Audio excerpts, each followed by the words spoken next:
The Great White North fights back against COVID-19. Canadian universities are front and center, tackling this crisis and tracing its impact on our lives. This is Universities Fight COVID-19 from Radio Western. Each episode, we'll tell you about COVID-19 related research and commentary coming out of Canadian universities. Today's episode is from Memorial University of Newfoundland. How are governments around the world sharing COVID-19 data with their country's citizens? Chances are they're doing this selectively, releasing information about the number of confirmed cases and deaths due to COVID-19. According to French philosopher Michel Foucault, governments are practicing something called biopower. They're using a biological feature of human beings, in this case COVID-19, as part of a general strategy of power. When governments release COVID-19 statistics, it influences how much we could fear the disease or be relaxed, possibly careless about it. Balanced courses of action rely on complete, valid, and reliable government information. But in many cases, that's not happening. For example, just how accurate are the figures coming out of the United States?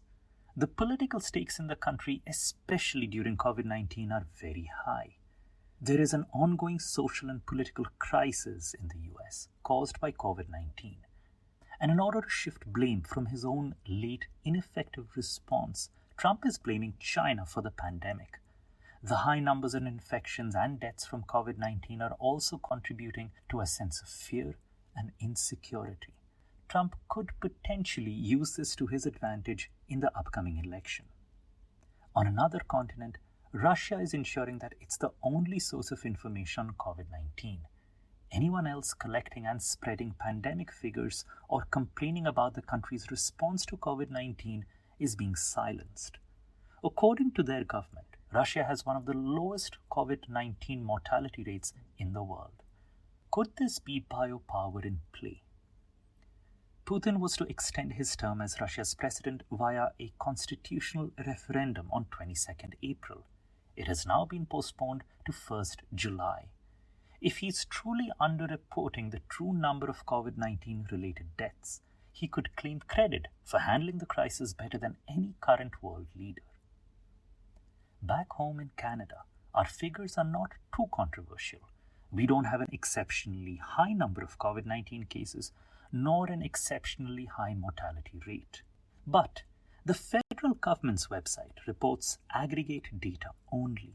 There are no death statistics. And if you want to know province-specific breakdowns, you have to examine each provincial website, all with different formats for reporting statistics. The federal and provincial governments now have given themselves full discretion in deciding what COVID-19 related information will be released and when and how to do it. It means that access to information requests are not going to be too useful. Is this biopower? In the absence of clear information, we are expected to accept the actions of our governments with no criticism and at face value. This story was adapted from Anton Oleinik's conversation article, The Politics Behind How Governments Control Coronavirus Data. Oleinik is a professor of sociology at Memorial University of Newfoundland.